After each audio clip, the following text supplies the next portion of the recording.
ليه بقى نلجأ للمنتجات المستوردة والحاجات الغالية؟ طب ما احنا عندنا بدائل رخيصة وفي نفس الوقت جودتها حلوة وممتازة. جايبه لكم النهارده منتج من الصيدليه وب10 جنيه بس، مصرح من وزاره الصحه وحجمه 120 مللي. وكمان المنتج ده للعنايه بالشعر، هيخلي شعرك حرير وكله نعومه وانسيابيه، وده من اول مره وعن تجربه شخصيه مش كلام اعلانات خالص. اول حاجه لو لسه اول مره بتشوفي قناتي، فانا شيماء بعمل فيديوهات عن منتجات جربتها سواء حلوه او وحشه، بقول لكم رايي فيها بكل صراحه، ريفيوهات وبدايل كمان للمنتجات المستورده وبدايل المنتجات المقاطعه، وبعمل معاكم فيديوهات متنوعه وحاجات. مره بتشوفيني انزلي اعملي لي سبسكرايب، العلامه الحمراء اللي جنب الاسم، اشتراك في القناه، وكمان فعلي الجرس على علامه الكل عشان يوصلك اشعار بكل فيديو بينزل في القناه. واوعي تنسي تعملي لايك للفيديو ده عشان كلنا نجرب المنتج ده مع بعض، وكل واحده بقى جربت المنتج ده تقول لي في تعليق كده حلو منكم بعد الصلاه على النبي عليه افضل الصلاه والسلام، تكتبوا لي تجربتكم مع المنتج ده. المنتج ده هو بلسم للشعر ب10 جنيه بجد والله، ب10 جنيه ونص من الصيدليه وانا دافعه فيه 10 جنيه.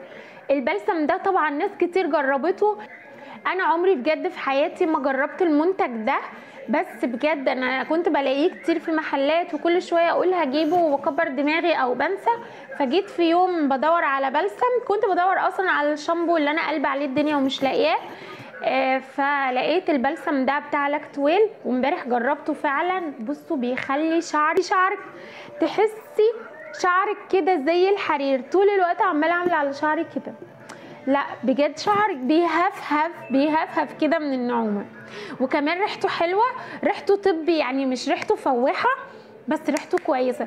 طبعا اسمه بلسم لاكتويل اللي عليه البنوته ام شعر سايح ده بالظبط، ومش مكتوب حتى صناعته ايه، بس انا بقول ان هو منتج مصري.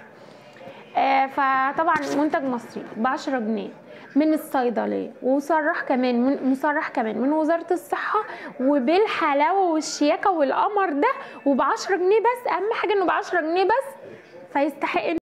لا كده منتجاتنا المصريه بقت في حته تانية خالص. ليه بقى نلجأ للمنتجات المستورده والحاجات الغاليه؟ طب ما احنا عندنا بدائل رخيصه وفي نفس الوقت جودتها حلوه وممتازه.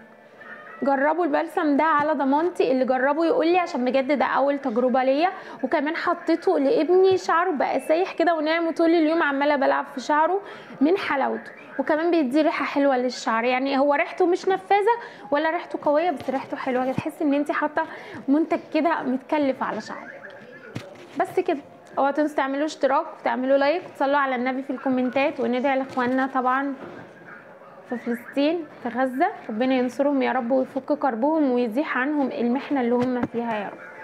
بس كده، اوعوا تنسوا اللايك يا حلوين. هقابلكم بقى في فيديو جديد ان شاء الله. باي باي.